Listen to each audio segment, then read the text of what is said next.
This meeting of the board is now called to order. Please stand and join us in the Pledge of Allegiance.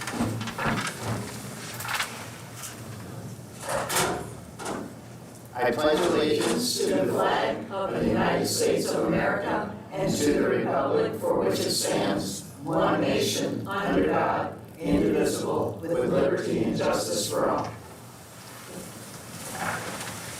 Welcome everyone to our meeting tonight. Thank you for being here. I should let you know that Trustee Rathburn sends his regrets this evening, and we'll move right to approval of our agenda. Are there any changes to the agenda as presented? No revisions for me. Is there a motion, please, on page 2? Yes, Mr. President, I'd like to make a motion that the Board of Education approve the agenda as printed. Thank you, sir. Is there a second? Second. Thank you. All in favor, please say aye. Aye. Opposed? The motion passes, and we'll move forward with our agenda and start with the superintendent's report. So we have just a couple items, or I guess 3 items I'd like to share. Normally, Mr. Edwards would do the bond project update, but he is out of town doing some site visits regarding furnishings for our elementary projects. So he left some notes for me to convey. This is going back to the 2015 bond.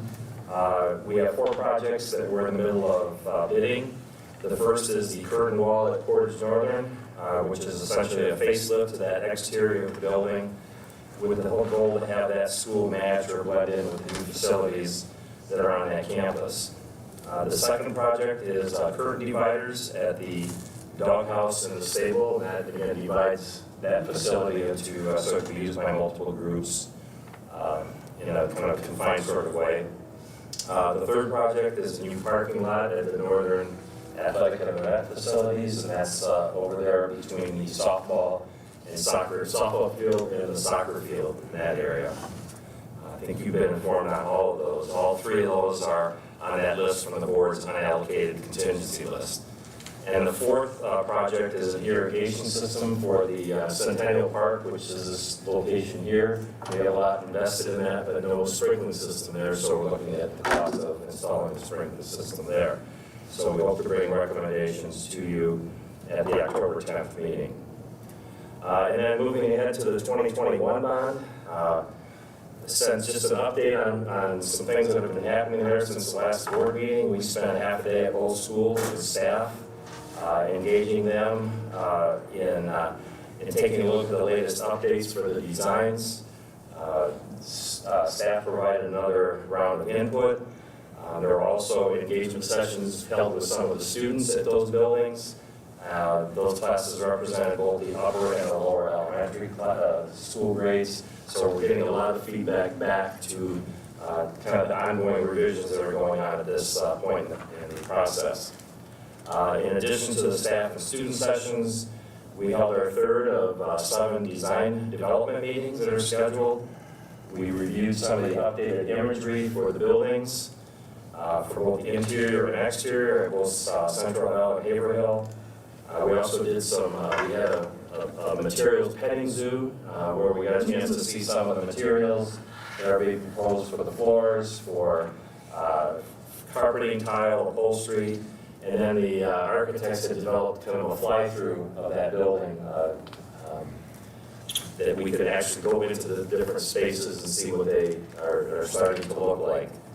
So that was really a neat thing to experience. We plan to go back to staff here to show them samples of what we looked at on the interior and exterior finishes, and we'll be bringing those samples and that to the board once they've gone back through staff. So we're not firm in our decisions on those samples, but we believe that our architects are headed in the right direction in where we want them to go with this. So that's what I have on the building bond updates. Any questions? We have to answer them for you.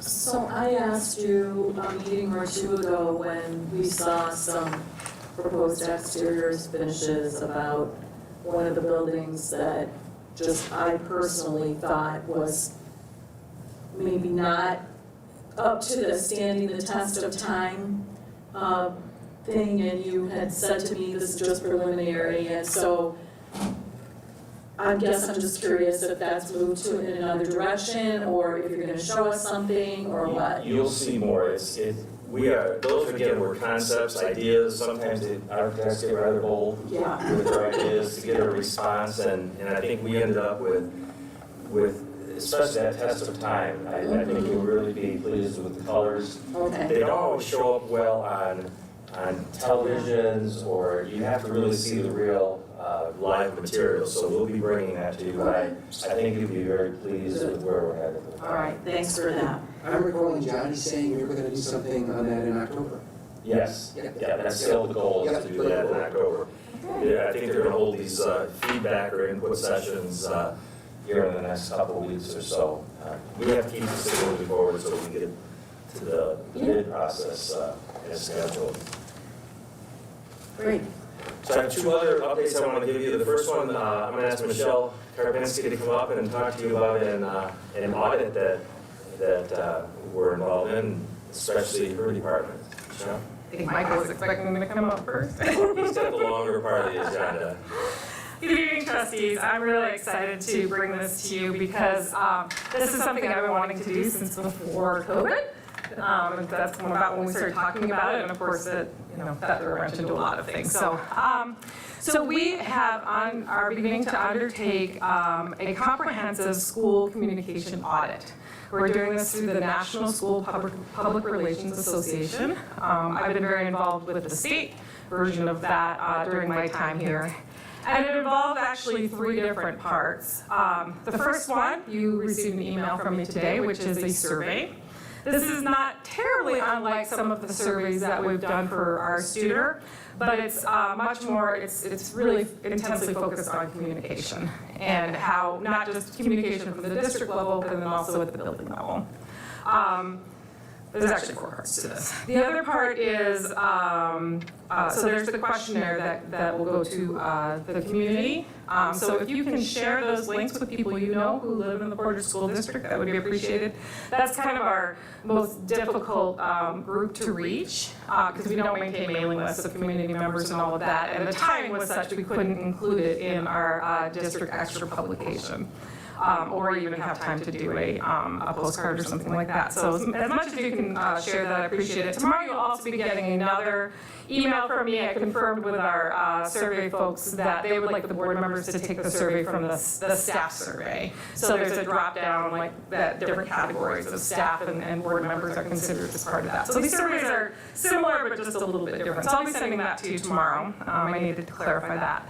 And then the second part is we have an auditor who will be actually visiting with us, but in the meantime, he will be doing a comprehensive review of all of our communication materials.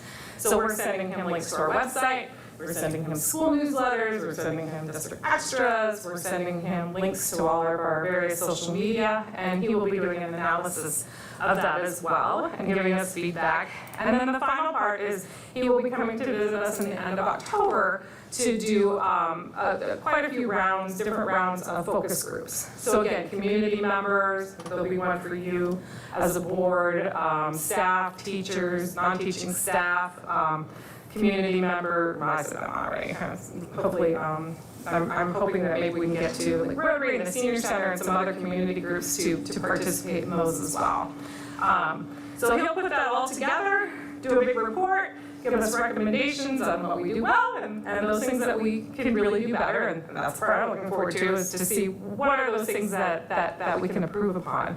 And ultimately, we'll be bringing that report back to you. And he will be here for that. So the gentleman's name is Tim Carroll. He is an APR, which is accredited in public relations. That's an accreditation that's national and goes well beyond the school public relations world. He's worked in Muncie, Indiana, and more recently in Texas. He'll be coming to us from Texas, although he does have family up in the Fenville area, he tells me. And he's done about 8 of these, so we have a very experienced auditor, and I'm really looking forward to going through this process, particularly with my new staff on board and seeing where we end up. That's all I have, unless you have any questions. Thanks, Michelle. And Brad Galen, and ask you to come up and just talk about some good news that we received recently on some very important initiative. We did. So we found out on Friday afternoon that we, PPS, received a grant from the Kalamazoo County Foundation in the amount of $20,000 to kick off what we're calling our Grow Our Own Teacher program. So we know teacher recruitment is an ongoing challenge. So I'm going to read just a couple little excerpts from the grant and talk about what it's going to do and everything else. So the funds will be used to support existing non-certified employees who are not currently eligible for tuition reimbursement within the school district as they return to complete college/university education to grow into high-need and difficult-to-fill certified positions within PPS. Funds can be used for tuition reimbursement, fee reimbursement, or as a subsidy for lost income during a student teaching or practicum experience, because those are typically not paid experiences. So PPS looks to not only create a stronger pipeline of qualified teacher candidates, but to additionally remove barriers from those staff who have been historically underrepresented in education and within our district. So we know that our teaching staff does not reflect the diversity of our student body, so we're hoping that this may be an opportunity to move forward in that. I'd point out that this grant is only the first of those that we've applied for. So we have several others in the pipeline. And the Michigan Department of Education also has several programs that are underway to kind of help districts with developing these kind of grow your own programs. So I want to make sure to give a special shout out to our recruitment and retention coordinator, Melinda Nelson. So she's the one who spearheaded. This was, I believe, her first ever attempt to write a grant. So I know she got a lot of assistance from Michelle Karpinski and her team. And so not only for her work and determination in getting the grant, but also for the development and now administration of the program as we move forward. So we wanted to share that with all of you as well. That's great news. Thank you. Thanks, Matt. That's all on the report section, and if you'd like, we can move into the board education piece and bring up Dr. Pasco to present that.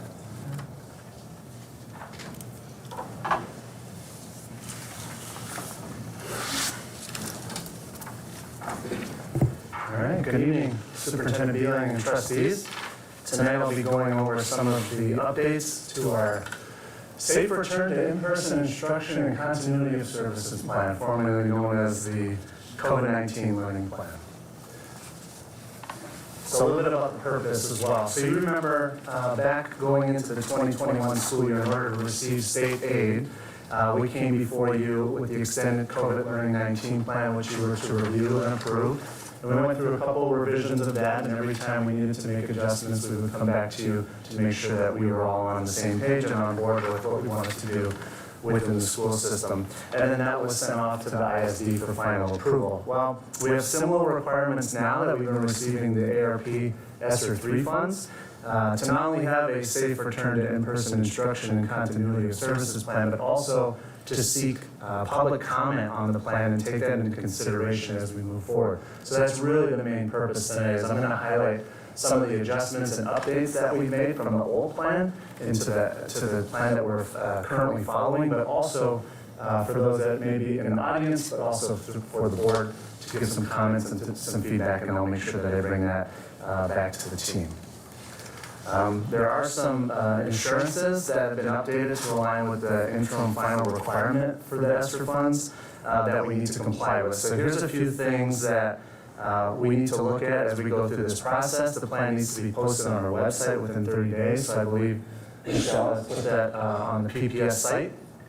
We have to seek public comment on the plan to take that into consideration, which we're doing this evening. Describe how we'll maintain the health and safety of our school communities.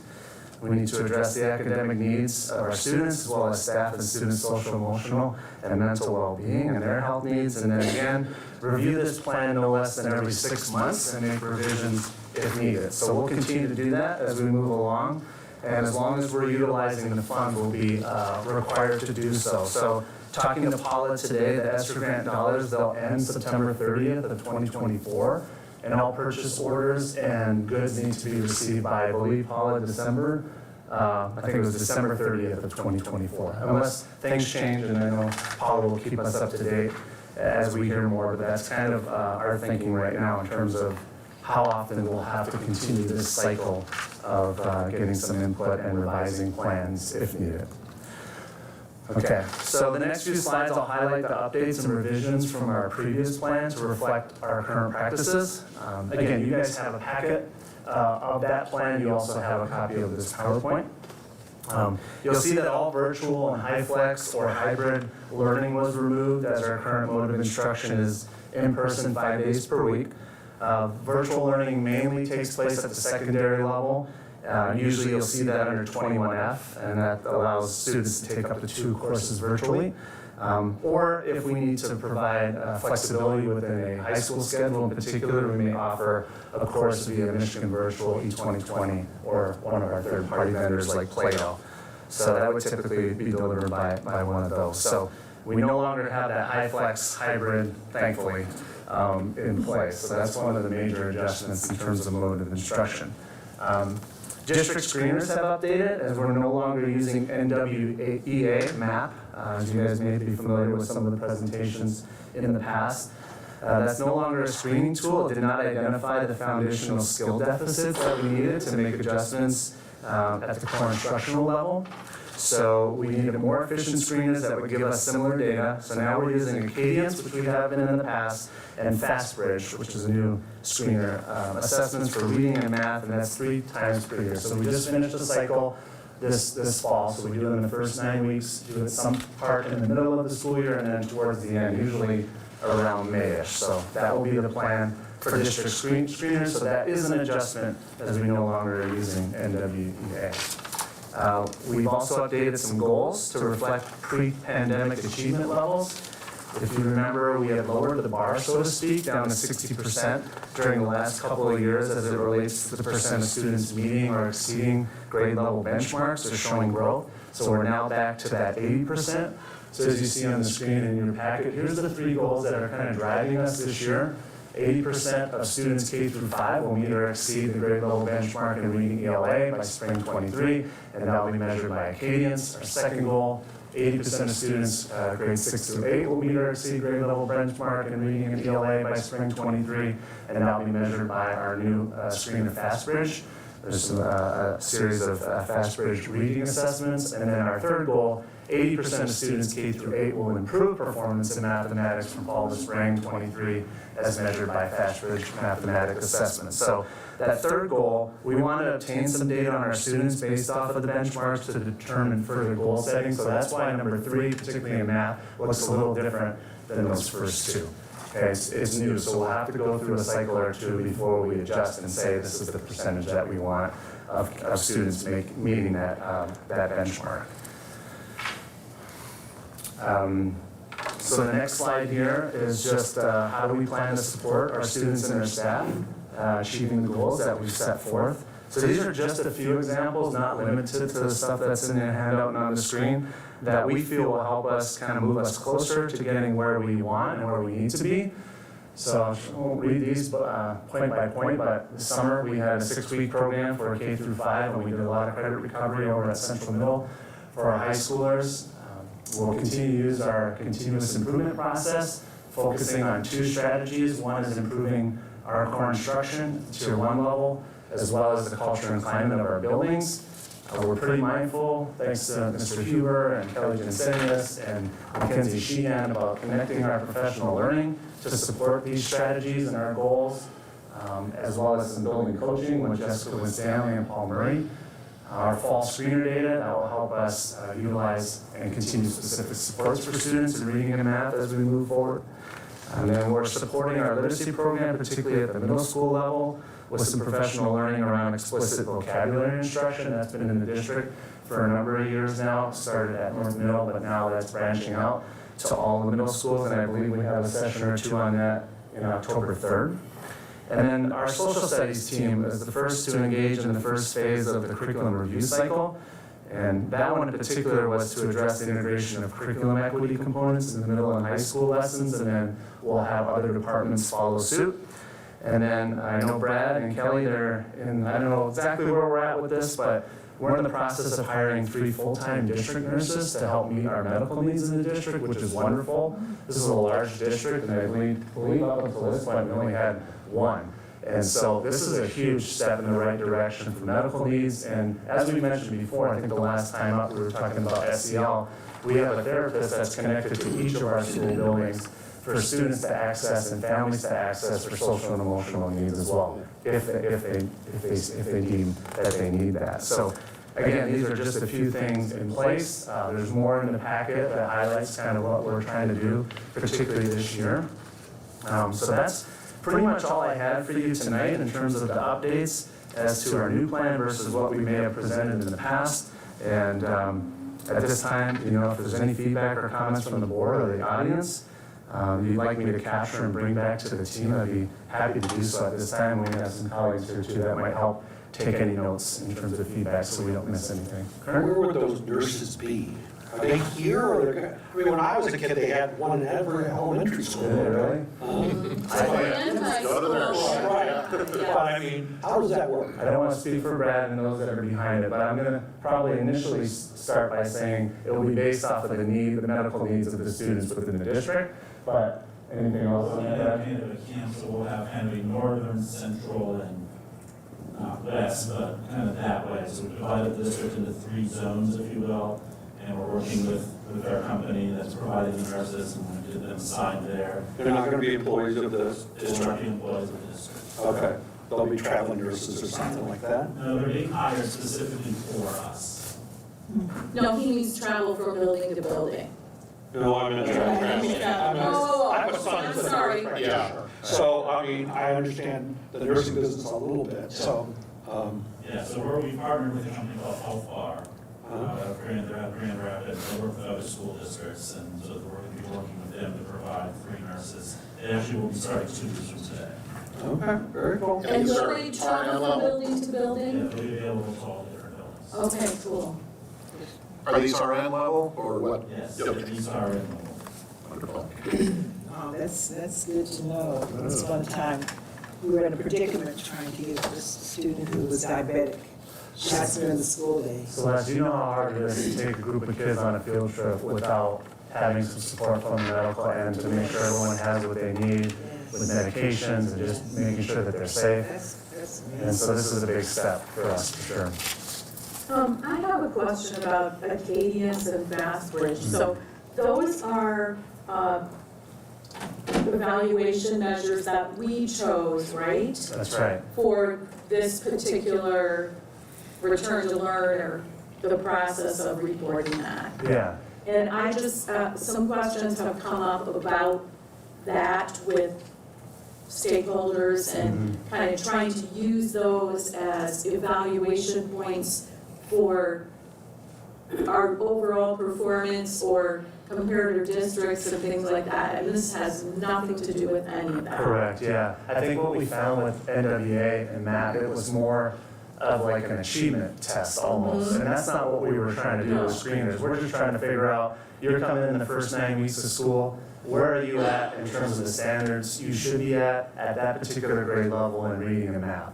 And it's just a snapshot, it's not a lengthy test. The other thing too, and this might not be consistent across the district, but I know as a former principal, trying to put a NWA MAP screening schedule together in the building, there was a lot of loss of instructional time. So these two seem to be a little bit more efficient so that kids can be pulled out, do the screening in a more efficient manner, and get back to teaching and learning. And we get the data that we need, that baseline data to see where they're at. It's like a dipstick, it's not gonna tell us everything, but it will definitely give us some red flags as to the kids that are struggling and all the other achievement levels, but in particular, in terms of kids that, you know, may be a little bit behind, so we can put some things in place right away in the school year to help. And my seriously understanding address. is this also is a moving target, so things get harder, so to speak, as the year goes on, because you expect that kids should have made progress. Yeah, I think it's still, Mike, if you can correct me, but like norm reference, criterion reference, and it adjusts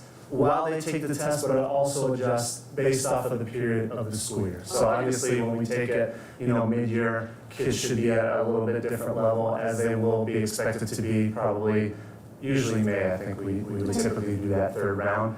And again, these are just check-ins. This is a great way for us to progress monitor, to say, all right, all these things that we just shared up here, how well are they working? Are they making an impact? So this is one way that we can check in with kids. And that's all the way K through 9 that we're gonna be doing this stuff. Even though we set goals just K through 8, we're still doing some of the screening assessment with our 9th graders as well. Okay, That's good to know. So what happens to the NWEA from last year? Because from what I understand, they were not so healthy. I mean, they just, I mean, you can really tell the AYP, you know, the adequate and yearly progress on, it's like some kids didn't make it at all, and that didn't make sense. In terms of a map, or are you talking about So MSTEP or? yeah, Okay, yeah. so completely different things. So one thing we realized that we needed to clarify at the beginning of the year was, as we were going through Fast Bridge and some of the Acadians stuff, is that it's not a measure of, like, for example, if we saw how kids performed last spring on MSTEP, and kids are coming in now, it's not something that we want to compare to like an achievement assessment, like a state assessment. So like some of the conversations we've had with principals was, oh, well, this student back in the spring was way below grade level, and now they're coming in with Fast Bridge and it's saying that they're doing okay. Well, they're two different things. They're not things that are going to predict how well they're going to do on a suite of college readiness assessments like the PSAT 8s or SAT or PSAT 910 or an MSTEP. It's really assessing where they're at with the standards and the state standards in particular.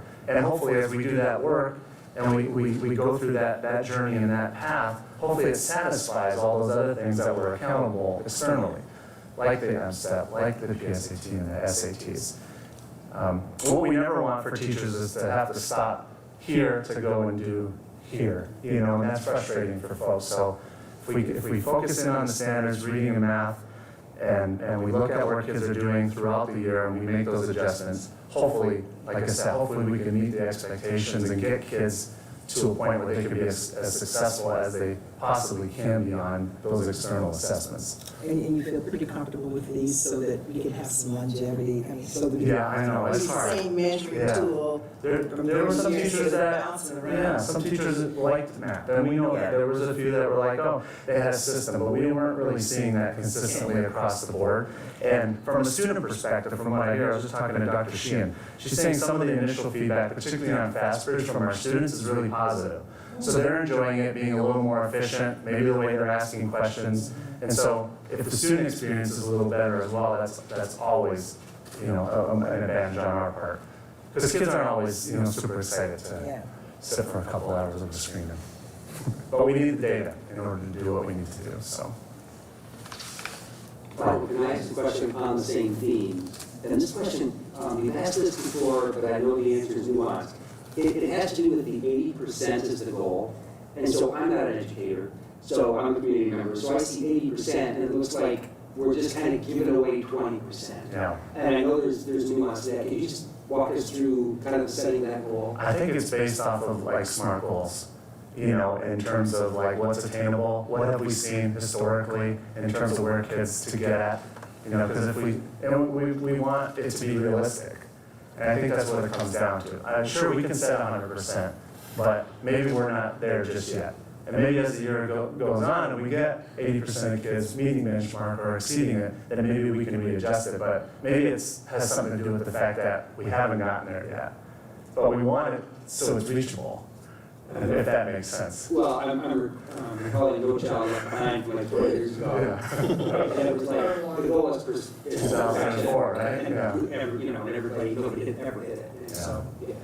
I think it has something, I'm sure there's more of an explanation to that, but that would be the first thing to come to mind in terms of, you know, that's probably a good bar to set based on what we've seen in the past. And 80%, you know, like, and I've heard some of the comments over the last year or two when we had to go down to 60% because we knew the impact of the pandemic, and we're seeing it, obviously, and maybe we'll see some throughout the reports throughout the year in terms of, you know, what grade levels and what assessments got impacted by that, but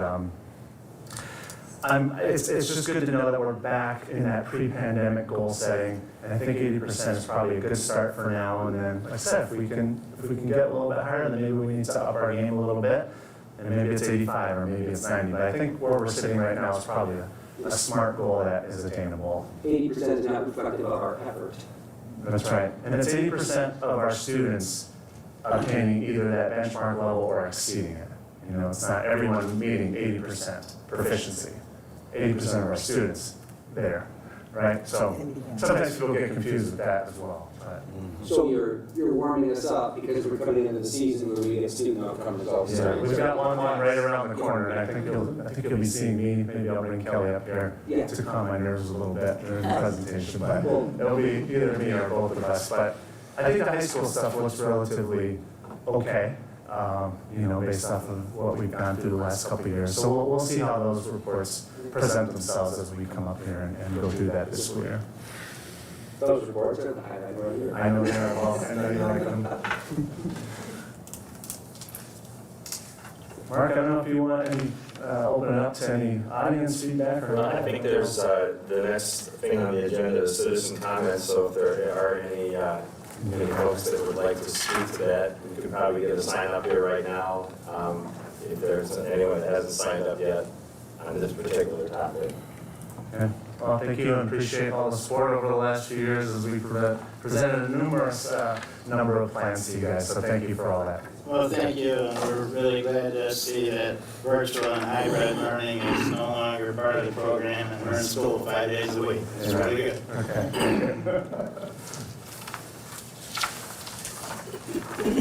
Okay, we'll move to our comments and communications section. Are there any folks who are signed up to speak this evening? I guess there are. Our secretary, Celeste, Dr. Celeste Shelton-Hurst, will read our guidelines for public comment, please. And with pleasure, thank you. Public comment at board meetings. The board welcomes community input at our board meetings and recognizes the importance of allowing members of the public to express themselves on district matters. To prevent fair and orderly public expression, please conform to these guidelines when addressing the board. Attendees must register their intention to speak during the public participation portion of the meeting by completing the speaker registration form at the beginning of the meeting. Individuals may not register others to speak.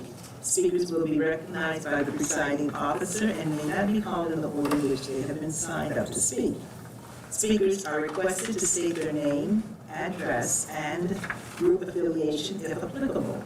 Limit comments to 3 minutes. Direct all comments to the board and not to staff or to other participants. Speakers may not yield any of their speaking time to others. Provide a written copy of your comments and supporting documentation to the board secretary if available. Present your comments in a respectful and professional manner to model the behavior expected of Portage students. Refrain from mentioning any student by name. Contact the superintendent directly regarding personnel matters. Board of Education meetings are held for the purpose of conducting the business of the school district and are not considered to be community meetings. Board members are not obligated to respond to issues raised during public comment. Normally, such issues are referred to or followed up on by our administrators. Thank you, Celeste. We welcome our first speaker tonight, B. Coastal.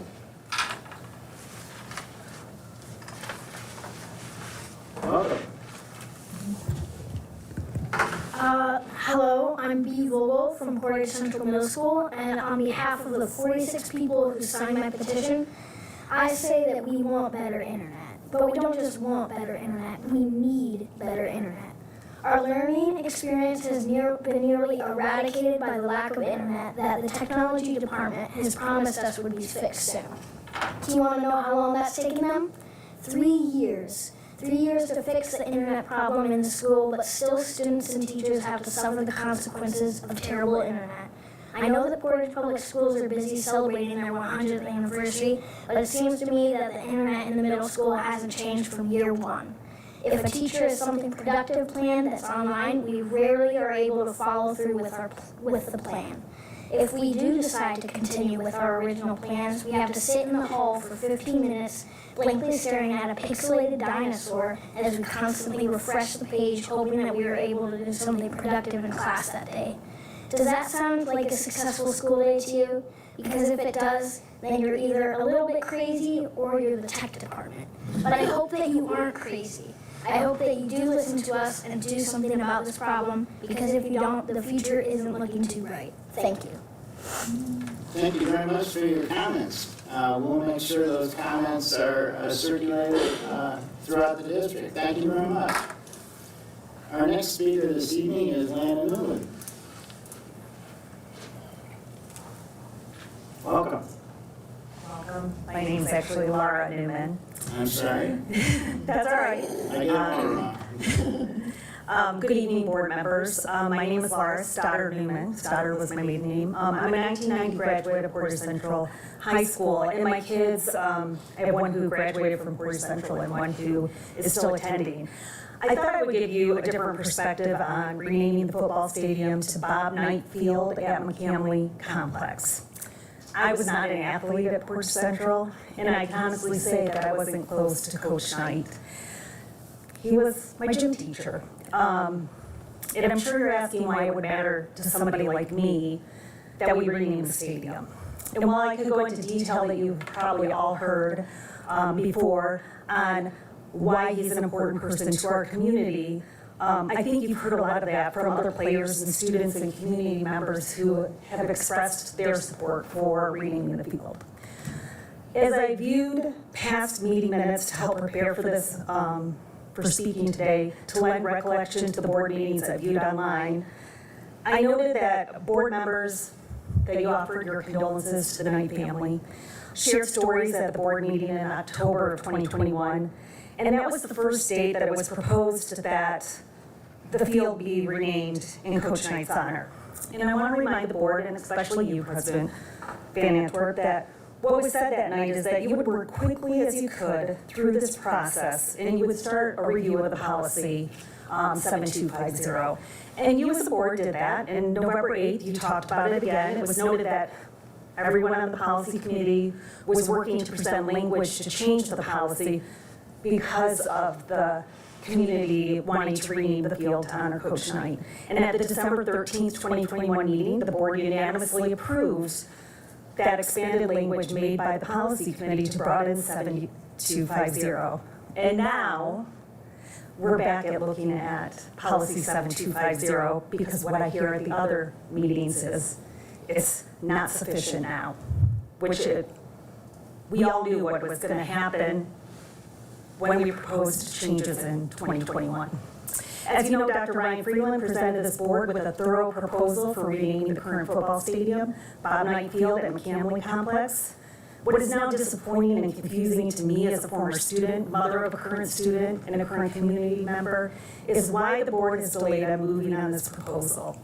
I would also like to know why the board feels it needs to go back to the policy committee to now discuss renaming the field. You as the board and as the policy committee knew this was the request when the committee met the first time and proposed updates that were approved in 2021. So why is the board delaying? Why is it happening after November when the election is happening? Your inaction and lack of transparency is loud and clear to me and many other community members.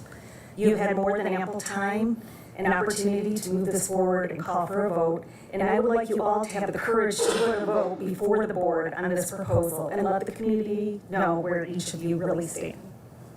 Thank you. I appreciate your comments this evening, and it's interesting from your perspective as not an athlete, but as a student that enjoyed Bob Knight's instruction and no doubt made a big impact in your life. You know, I had a lot more that I could have said, but in 3 minutes you can't say that. I thought the stadium should have been named it when we built a new stadium. I looked for it online when my kids were students there. I expected it. It was the Friday night tradition of the 80s of everybody attending a game and watching those Mustangs. And that was all about Coach Knight. So I thank you for listening to me. Yeah, I think our issue is that we haven't named anything after an individual in 64 years. And once you start looking at the policy in depth, you find out there's some big holes there. We don't have criteria for doing that, and we don't have a process for doing that. You know, people came to the board meeting and presented ideas, and then other groups within the district did that as well. So that had to be sorted out, and I can tell you we're on a road now to fix the policy, and you know, we hope to have that done by November. I would say to that too is to look around. You know, I did educate myself on this a little bit, and if you look around at what the different school districts have, you know, we're almost, sometimes it feels like overcomplicating the situation with our policies. You know, I look at Kalamazoo Public Schools and, you know, it was named Jeter Field soon after, you know, he made it to the major leagues. You know, we're not asking for this to be named after some famous person, somebody who's super wealthy. We're looking at a teacher who made a difference in people's lives. And, you know, to me as a mother, as a community member, that's important, that we're looking at people who spend their life in service and to make a difference. So I really do thank you for your time. You know, I hope you do move on this and, but don't overcomplicate the situation of making so many rules that it becomes difficult.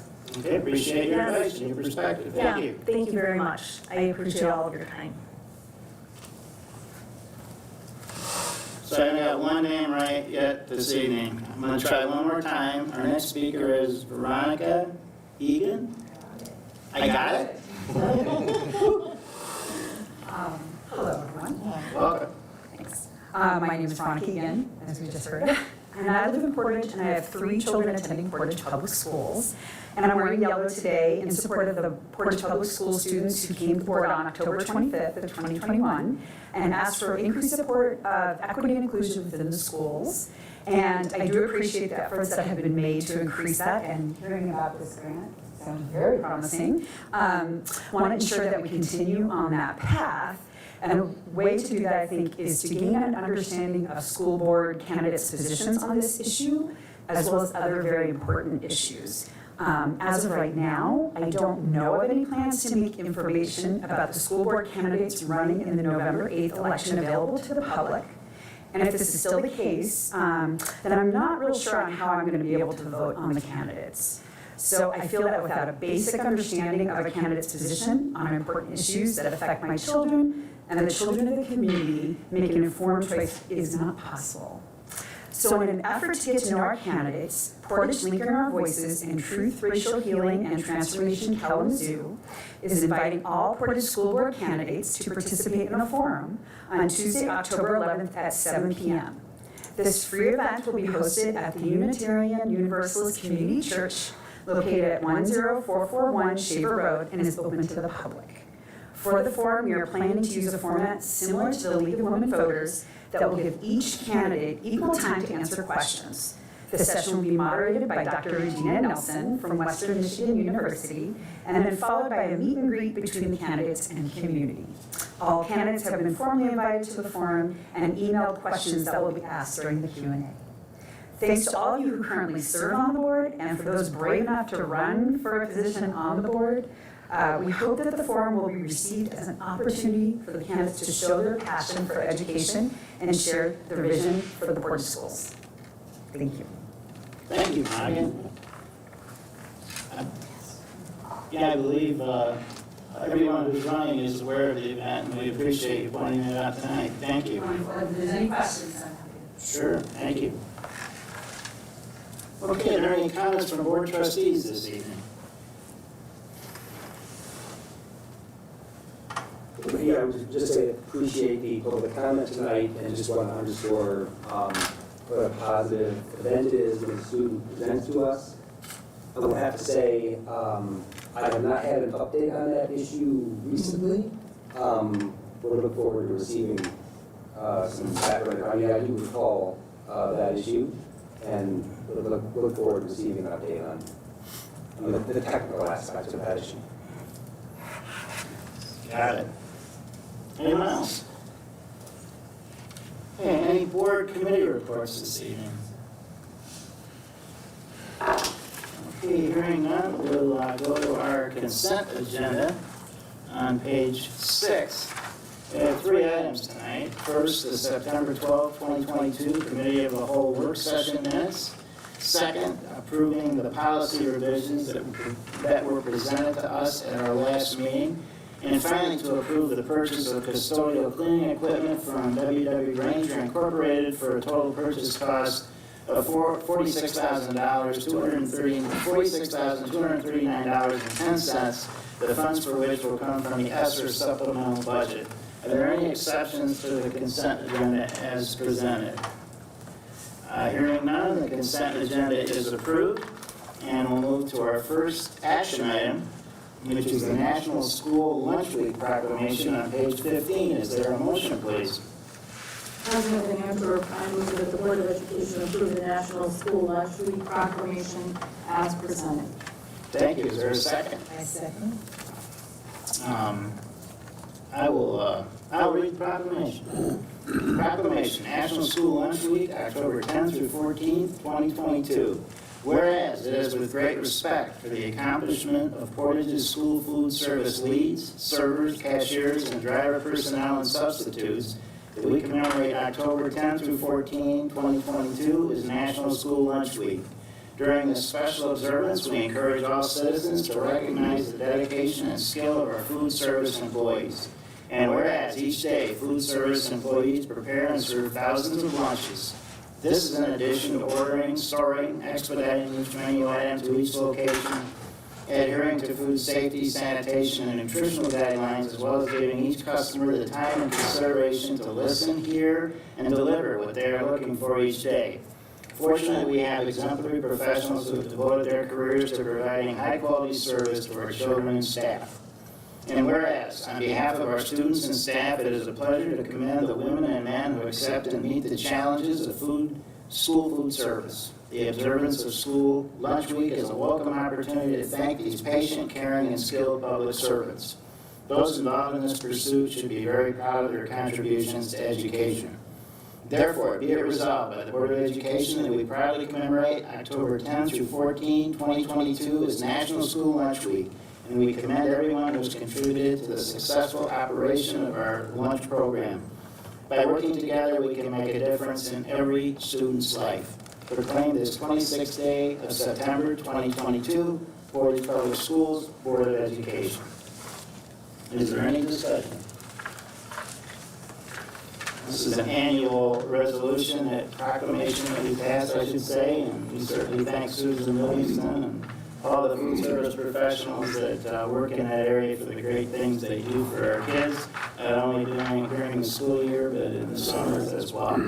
All those in favor of passing the proclamation, please say aye. Aye. Opposed? The proclamation passes. Thank you. Our next action item is the School Bus Safety Week proclamation. Is there a motion, please? Yes, Mr. President, I'd like to make the motion that the Board of Education approve the School Bus Safety Week proclamation as presented. Thank you. Is there a second? Second. Thank you. Do we have a volunteer to read this proclamation? Well, Mr. President, I would be very pleased to read that. Thank you both. Thank you. This is a proclamation of School Bus Safety Week, October 17 to 21, 2022. Whereas it is with great respect for the accomplishments of Portage's professional school bus drivers, mechanics, office staff, and manager, that we commemorate October 17 through 21, 2022 as School Bus Safety Week. During this special observance, we encourage all citizens to recognize the dedication and skill of school transportation employees. And whereas coordinating the countless routes, driving so many miles, and supervising the dozens of students on each vehicle requires an outstanding effort. Fortunately, we have exemplary professionals who devoted their careers to transporting our children safely. And whereas our fleet and staff have a proud tradition of excellence during annual safety inspections by the Michigan State Police Motor Carrier Inspectors, and whereas on behalf of our young people, it's a pleasure to commend the women and men who accept and meet the challenge of school transportation. The observance of School Bus Safety Week is a welcome opportunity to thank these patient, skilled, and caring public servants. Those involved in this pursuit should be very proud of their contribution to education. And whereas this special week serves as a fitting time to urge all drivers to become more aware of school bus safety regulations. Serious injuries and deaths occur when motorists fail to stop for school buses. Now that the school year has begun, we remind drivers to be cautious and attentive around school buses. It is also an appropriate time to ask students to listen to their bus drivers and pay close attention to bus safety rules. Therefore, be it resolved by the Board of Education that we proudly commemorate October 17 through 21, 2022 as School Bus Safety Week, and we commend everyone who's contributed to the successful operation of our school buses. We also encourage all citizens to drive carefully and to be alert around school buses. By working together, we can make this the safest school year ever. Proclaim this 26th day of September 2022, Portage Public Schools Board of Education. Thank you. Is there any discussion? We certainly do appreciate our bus drivers, and it's great having enough bus drivers this year compared to last year, so that's a really good thing for us. Obviously, our bus drivers are transporting precious cargo, and that smiling face that they see every day is the way kids should start the day. I also wanted to mention that Mayor Randall, in her September issue of the Portager, went into some detail about safety when school starts, and that was very much appreciated. All those in favor of passing the School Bus Safety Week proclamation, please say aye. Aye. Opposed? The proclamation passes.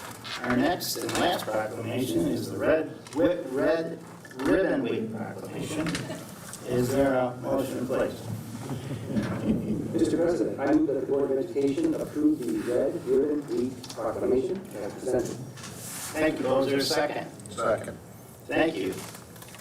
And actually, we're looking for a volunteer to read the Red Ribbon Week proclamation. I'll do it. Okay. Yeah, I'll do the tongue twister. Okay, proclamation, Red Ribbon Week, October 23rd to 31st, 2022. Whereas tobacco, alcohol, prescription drug abuse, and other drug usage among young people is a serious concern, and whereas it is imperative that a visible and unified effort of education and prevention be continued to reduce the demand for drugs, and whereas children of parents who talk to their teens about drugs are less likely to use drugs than those who don't.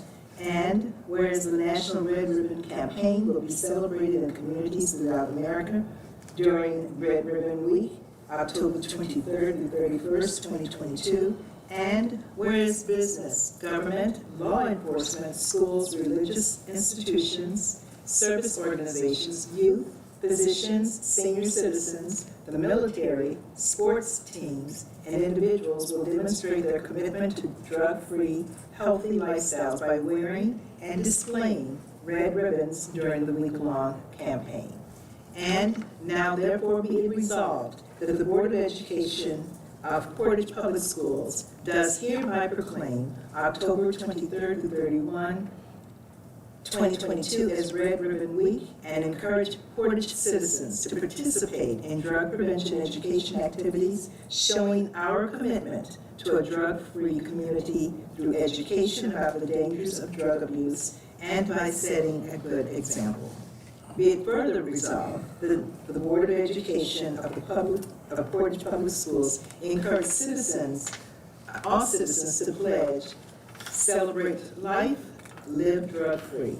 Proclaim this 26th day of September, 2022, Portage Public Schools Board of Education. Thank you, Celeste. Very nice job. Is there any discussion? Okay, all those in favor of approving the Red Ribbon Week proclamation, please say aye. Aye. Opposed? The proclamation passes. And we'll go to our last agenda item, which is the MASB Delegate Assembly Handbook Resolutions.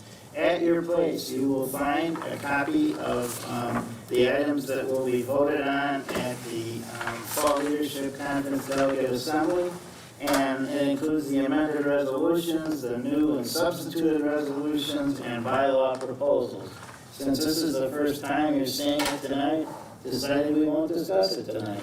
But if you could read this and let me know if you have any comments or questions about any of these things, I would appreciate it.